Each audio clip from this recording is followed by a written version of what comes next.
Hello and Merry Christmas!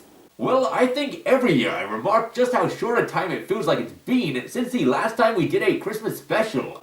And indeed, this year is no exception. It just feels like that every year time moves faster and faster, and perhaps it's never more the case than during the month of December. There's just always so much to do and so little time to do it.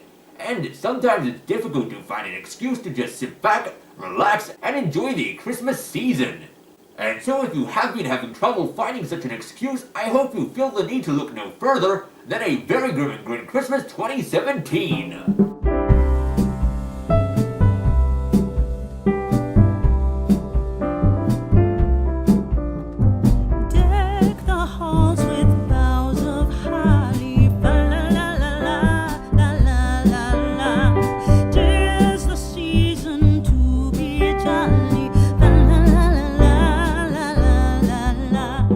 Welcome back. If you're joining us just now, we're about to go to Grim Grindle, who's live in the field.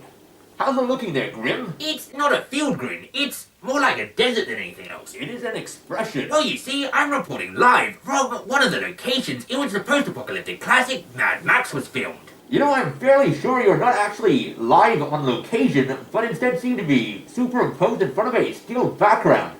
And more so, I'm entirely certain that that is not the desert from Mad Max, but instead the planet Jakku from Star Wars Episode 7, The Force Awakens. You are mistaken. Well, I stand corrected then. Even so, I'm not entirely sure how an apocalyptic background really ties into Christmas. Well, you'll see how it all ties together in this year's Christmas special of Sci-Fi Minecart. Oh, and when can we expect to see that? Right now. Key title card.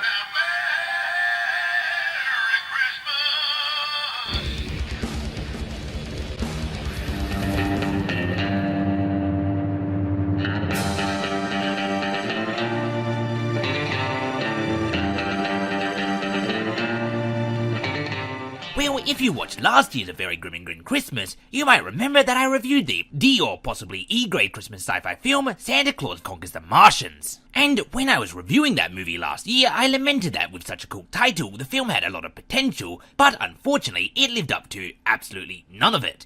And indeed this year, I'm not going to lie, I chose to watch this film because the title Infinite Santa Claus 8000 sounds, well, absolutely ludicrous.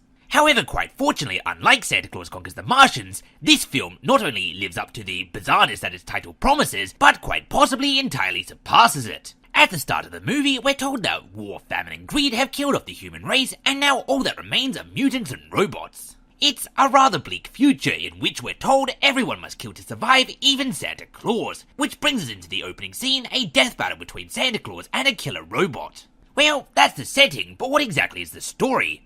Well, Santa Claus, who has the ability to heal, and a young girl are being pursued by an evil scientist who wishes to steal their DNA.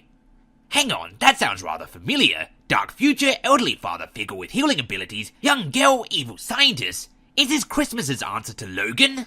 Well, no, of course it's not, don't be ridiculous. Wolverine, as far as I'm aware, never fought a giant Easter bunny, more's the pity. Although at one point, Wolverine did play the Easter bunny, but that's getting wildly off topic. And so I best start stopping my digression and get back onto the topic at hand, which is Santa Claus 8000. The world, and indeed Santa Claus, have fallen on rough times. The reindeer are gone, the North Pole is gone, and heck, even the children are gone. But Santa Claus is still keeping a stiff upper lip about the whole thing. He has himself an oasis of Christmas cheer in the midst of this apocalyptic environment in the form of Santa's ranch, where he stays with his robotic reindeer replacements and a young robotic girl named Martha. Why did you say that name? There, despite their apocalyptic predicament, and despite being reduced to cannibalism, Santa and Martha, Why did you say that name? of whom Santa is rather protective of, being one of the last innocent creatures on the entire planet, try to keep the Christmas spirit alive. However, things go from bad to even worse when the evil scientist Shackleton, who is definitely on the naughty list, kidnaps Martha in an attempt to lure Santa Claus out because he wants to steal Santa Claus's DNA in order to use his power and his healing abilities to enhance his robotic army and hordes of mutants. And that's the basic, or perhaps not so basic, premise of the film, with most of the movie surrounding Santa Claus trying to get Martha back, Martha won't die tonight. or trying to break into Shackleton's facility, or escape from his armies.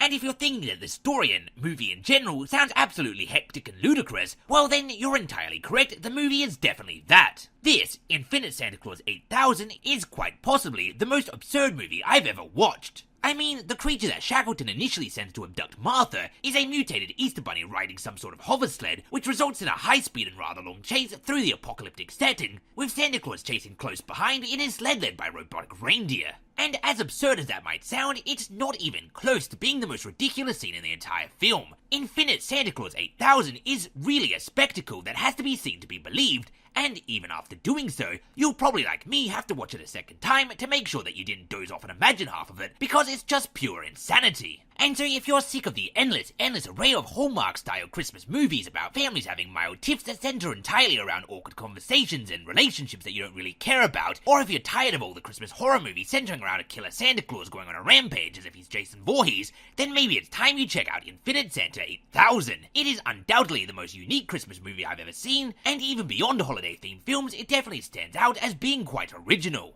Past the storyline, however, one thing that can simply not be left uncommented upon is the art style and animation within Infinite Santa 8000. A lot of Christmas movies feel like they're nothing but quick cash grabs trying to take advantage of the season. There will always be someone who watches a Christmas movie, because when it's the Christmas season, people are looking for Christmas movies to watch, so it's pretty much a guaranteed audience, even if that audience is not huge. However, when it comes to Infinite Santa 8000, it feels like this film is one of those rare exceptions, because this movie really does seem to be a total labor of love. I mean, I think it probably speaks volumes that the largest list of names in the entire credits is the thank you list, which I assume to be people who have donated or supported the film in some other way, whereas the list of people who actually worked on the film is more than 5 times shorter, consisting only of 15 people, of which several of them have their names listed as doing multiple jobs. This is a feature-length, seemingly largely hand-drawn movie, which only had 6 artists/animators working on it, and only 3 voice actors. That is absolutely insane, and the amount of work that these 6 people had to do to put out an hour and a half of content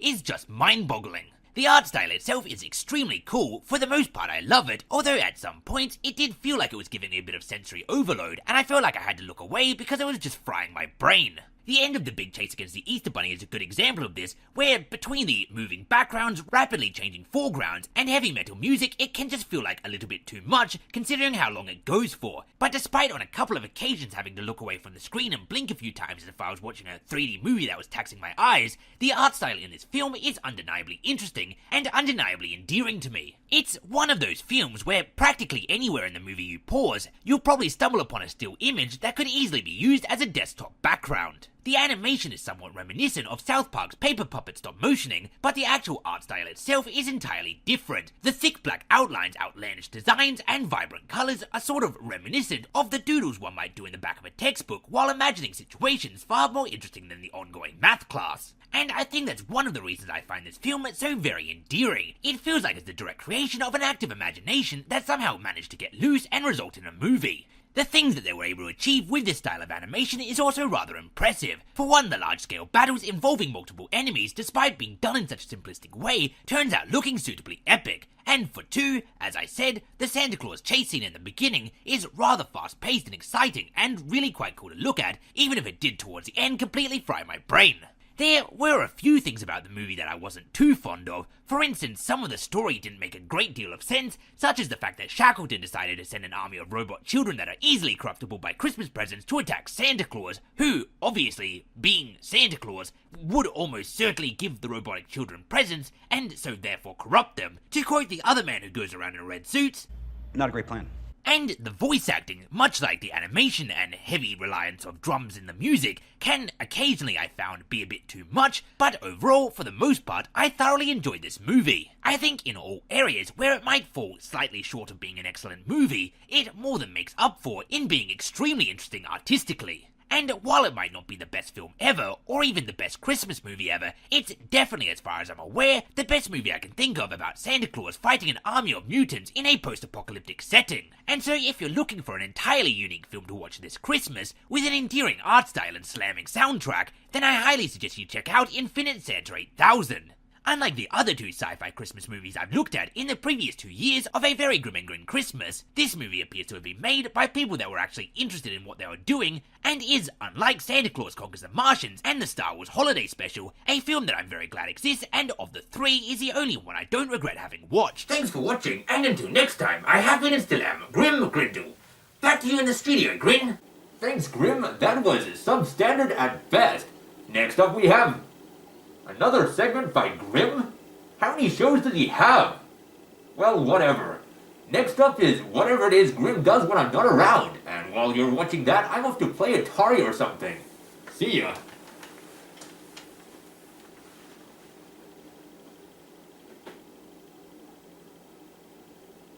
Well, nothing quite says Christmas like a red sleigh being pulled through the sky by a reindeer with a glowing red nose.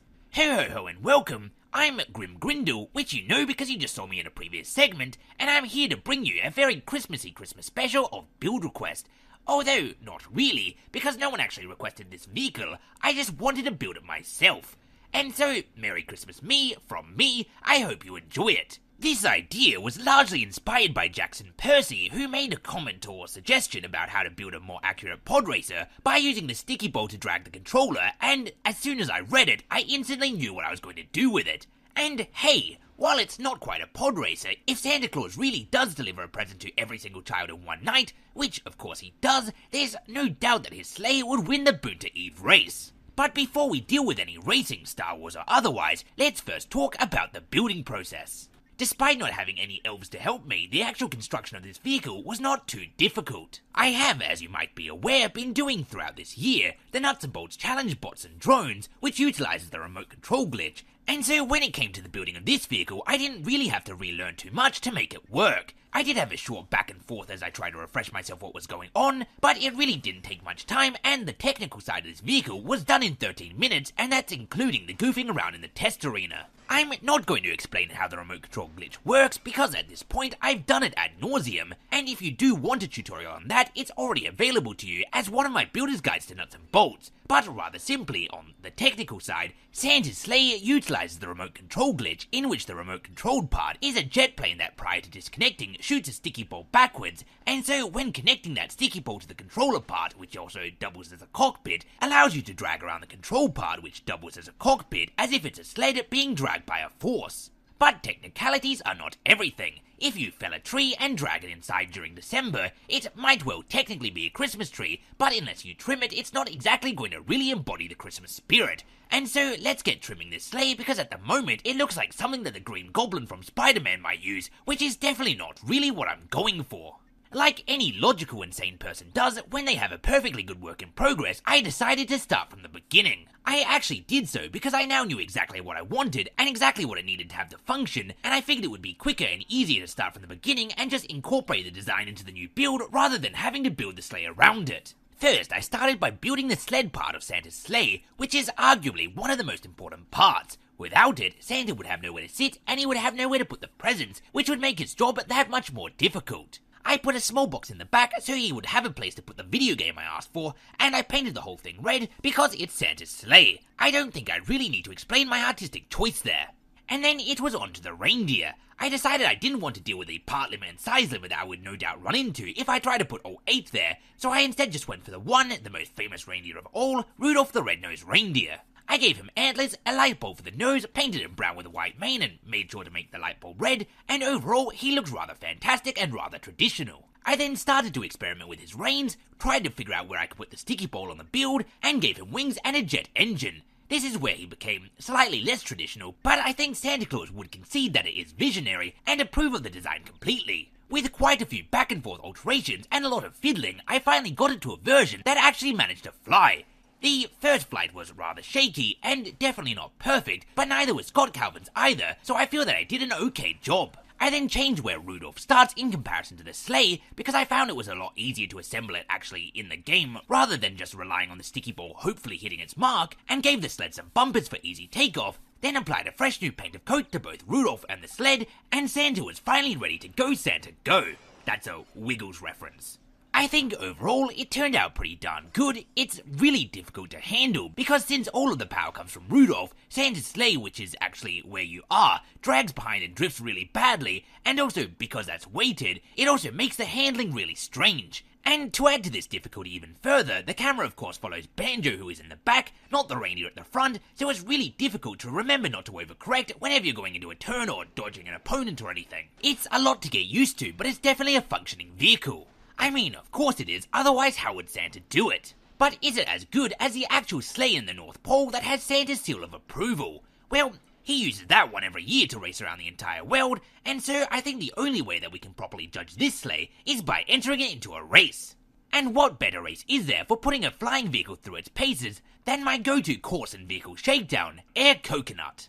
I'm not going to lie, I found this challenge to be extremely difficult, although it's also a lot of fun and it's extremely festive, so if you're looking for a fun nuts and bolts challenge to do this Christmas, then I highly suggest you give this vehicle a build and give it a crack. There are three main reasons why the challenge is so difficult. First of all, unlike all of your competitors, you actually have to set up your vehicle, so while you're making sure that your reindeer is attached to your sled, all of the other ones are flying away, but luckily since you do have jets and because it is Rudolph, you do manage to catch up quite quickly. And the second reason it's quite difficult is because, as I've said, it's very difficult to get used to the handling, and if you miss one of the hoops, you're going to have a hard time looping around and getting through it again without losing too much time. Santa's sleigh doesn't exactly have the best turning.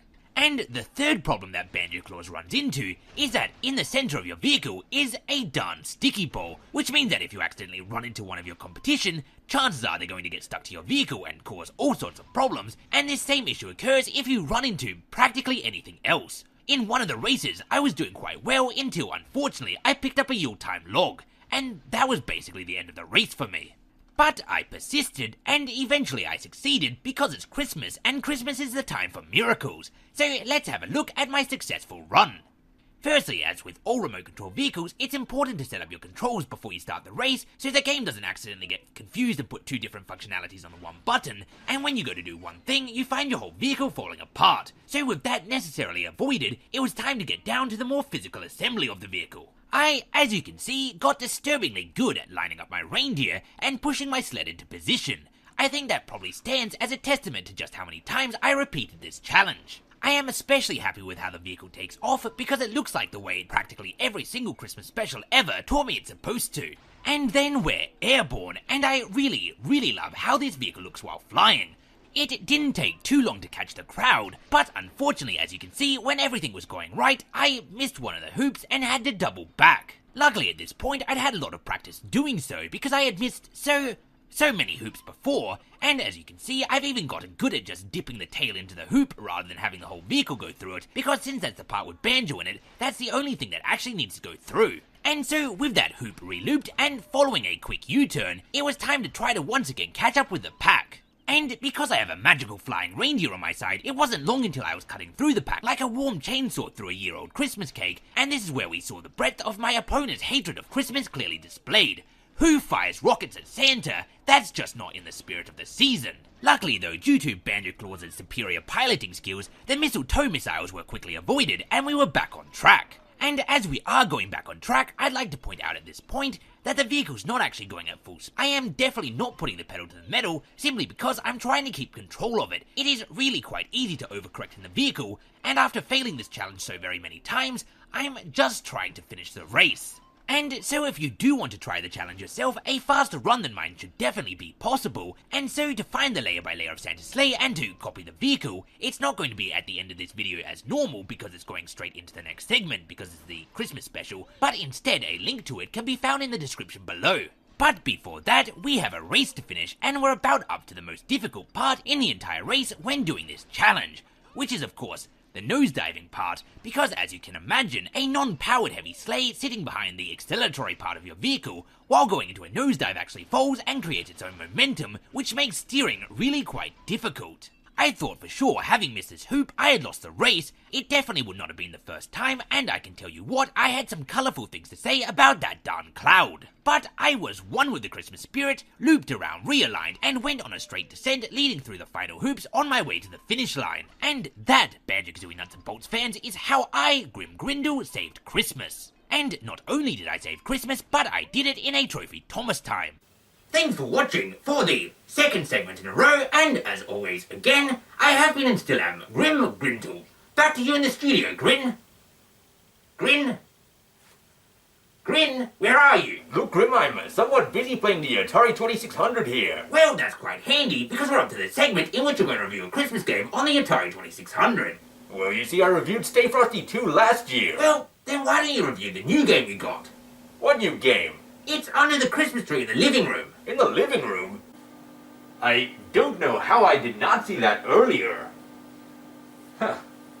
What, did the budget not allow wrapping paper? Whatever. Let's pop this in and have a look.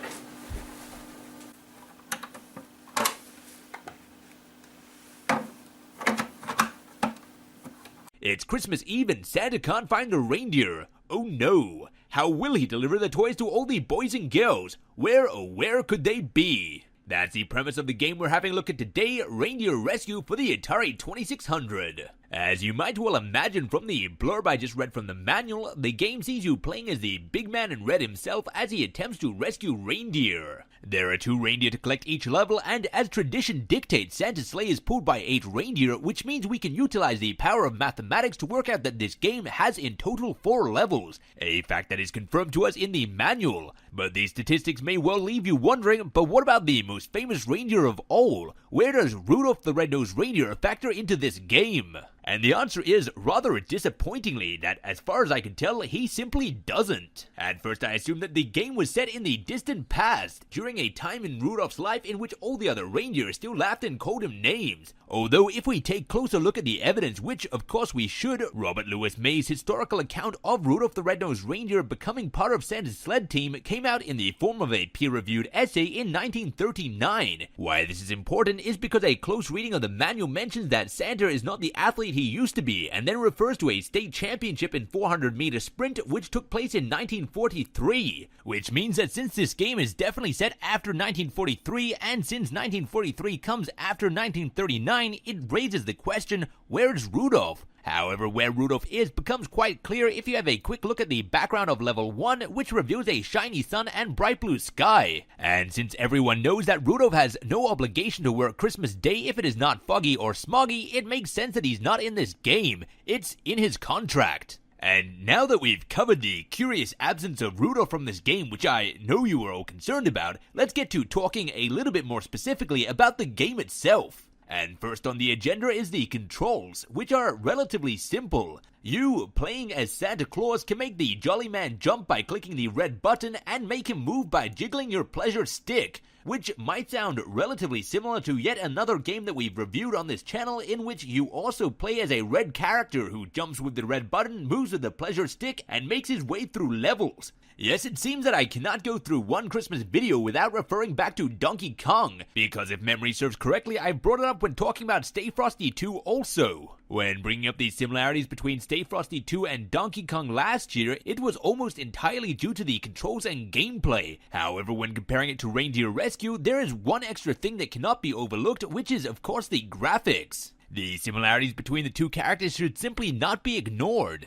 They are, of course, as I've stated, both wearing red suits, which I feel is enough to establish that they are in fact the same character. That's right, ladies and gentlemen, it seems that Donkey Kong, in which you play as a young Santa Claus before his beards come in, is a prequel to Reindeer Rescue, which makes a lot of sense and kind of explains why the bad guy is a gingerbread man who throws cookies at you. Although we're not here today to talk about Donkey Kong, as we've already done that previously. And so back onto Reindeer Rescue, where the controls of the game are actually considerably tighter than that of Donkey Kong, giving you a lot more control over the character. You see, in Donkey Kong, if you want your little Santa Claus to jump, you simply click the red button and he'll jump upwards, press left on your pleasure stick and click the red button and he'll jump up and left, and press right on your pleasure stick while clicking the red button and he'll jump up and right. Each of these 3 jumps will propel your character the same distance every time you do it, as the height and distance of the jump is predetermined from the point of initiation. However, in Reindeer Rescue, this is very much not the case, and you can change the direction Santa Claus is moving at any point of the game, regardless of whether or not his feet are on the ground. You could be mid-leap, moving at high speeds, and realize that you're about to run out of space to land on what you're trying to land on, and immediately correct this by pushing left on your pleasure stick, dropping Santa's speed rapidly. However, he cannot jump left, not because he's related to Derek Zoolander or anything, but because it's simply how the gameplay of the game is designed.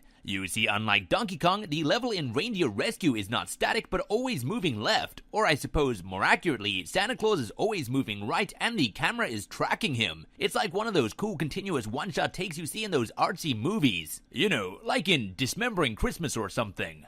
This, like most things in life, both have its positives and negatives. In the realm of positives, it's far more interesting to look at than a static screen would be. You're always wanting to know what comes next, and while the map's not randomized, there's certainly plenty to see. There are branching paths to pay attention to, the reindeer that when you collect 2 of them it'll take you to the next level, and items that give you points and extend your energy bar. The energy bar is an interesting aspect to this game, which I think could have probably been taken further. It works a lot like the Melting and Stay Frosty, in which you have to pick up items to maintain staying alive. However, unfortunately, I never found myself really at a risk of running out of energy. I think it would have been far more interesting in the game if the energy drained quicker and there were more items to collect to extend it. As I mentioned earlier, visually, the game is fantastic to look at, and this is really sold by just how the background and foreground of the game looks. While everything in the foreground is moving one way, everything in the background is moving the opposite way, really selling the idea that you're moving quite far across the terrain. And on top of that, it's all quite Christmassy, if not so much for the foreground, then definitely the background, as we see many Christmassy and North Pole icons moving past, including but not limited to a polar bear, a train which I assume is the Polar Express, a snowman which is almost certainly Frosty making a cameo appearance, a sled being pulled, and an AT-AT being chased by a snowspeeder? I mean, surely not, but it looks exactly the same as it does in Star Wars Empire Strikes Back for the Atari 2600. Oh, wait. A snowspeeder just flew across the foreground, and it looks exactly as it does in the film, not just the game. This game's Star Wars Snowspeeder actually looks better than the snowspeeder in Star Wars The Empire Strikes Back for the Atari 2600. Look at that, it's a thing of total beauty, which I suppose means Star Wars The Empire Strikes Back is confirmed as a Christmas movie. Hoth is actually a place found in the North Pole, and even more exciting and somewhat hilarious, it means that while you're doing the epic battle in Star Wars The Empire Strikes Back on the Atari 2600, just below you, only just out of sight, is Santa Claus frantically trying to find his reindeer. Now that's funny. But I digress, and to get back on topic, somehow we're going to follow that piece of awesomeness with the negative, which I assure you is not hugely negative, so don't worry too much. It doesn't take away from how amazing that Star Wars cameo is. Although, unfortunately, it does mean that this game is following the somewhat disappointing tradition of Stay Frosty 2, in which it is a game that I'm reviewing that I have actually not quite finished. You see, usually when I'm doing one of these reviews, if the game has an ending, I don't do the review until I have reached it, which is totally not why Grin reviews update so sporadically, shut up, but unfortunately, since Christmas is time sensitive, I don't really have time to keep trying to pass the game because Christmas is tomorrow, and I have already sunk so many weeks into trying to beat the 3rd level. And so the downside to the always scrolling level, which is not really so much of a downside because it's just how the game is, and if you don't like it, find a different game I suppose, but the only slight negative is that since you can't really move left because of how quickly everything's moving right, if you misjudge a jump, there's no way to correct it because you're going to be pushed against whatever's coming at you from the right, and there's plenty of obstacles that are too tall for you to jump over. Essentially, this means that if your timing is not absolutely perfect, you're going to find yourself trapped behind a house or a light pole or something, and slowly and unavoidably be pushed into the left-hand side of the screen, which will take one of your lives away. Now, this in itself is definitely not a negative. It is the basic core gameplay of the game, and I think it's actually quite good. It's fast-paced and in the 3rd level, and I can only assume the 4th level, it really gets the adrenaline pumping. However, it does have a negative somewhat connected to it, which I think could have definitely been avoided. You see, the game has a lot of trial and error, whether it be in the 3rd level, having to know what's coming up next basically before jumping on the right-hand side of the screen, or having to know which of the branching paths are better to take in the 2nd level. Now, this would still be fine, I have no problem with trial and error, but the only real issue I take, and it's kind of a large one, is that the 3rd level is so much more difficult than the 1st and the 2nd, and there's no option to continue, and you only get 3 lives. This means that basically you're going to almost immediately know how to pass the first 2 levels, and all you're wanting to do is try to have a go at the 3rd level, which is far more fun to play and far more interesting compared to the 1st and 2nd level, which after doing a couple of times are going to become really boring. It takes 3 minutes and 15 seconds to pass the 1st and the 2nd level, which I think by now I can pretty much do blindfolded, and I cannot count how many times I had to do them only to spend 30 seconds on the 3rd level, losing all of my lives on a blind jump that has to be made on a dime. I really don't want to know how many times I missed these jumps, and this is not all of them, but bear in mind, every 3 times you see me dying in this compilation means another 3 minutes and 15 seconds going through the first 2 levels, which at this point I've committed to memory. And so I suppose the only downside to this entire game is that it desperately needs a continue option, because if you've already mastered the first 2 levels and just want to practice on the 3rd one, you're going to be extremely frustrated and somewhat bored being forced to play the first 2 levels again, and again, and again.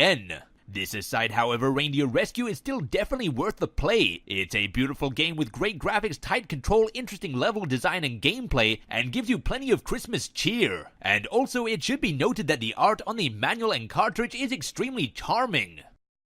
So if you're looking for a frustrating but festive game to play this holiday season, then head down to your local video store and pick up a copy of Reindeer Rescue for the Atari 2600. Now it's back to you in the studio. Oh wait, I forgot that I'm hosting. I better get going.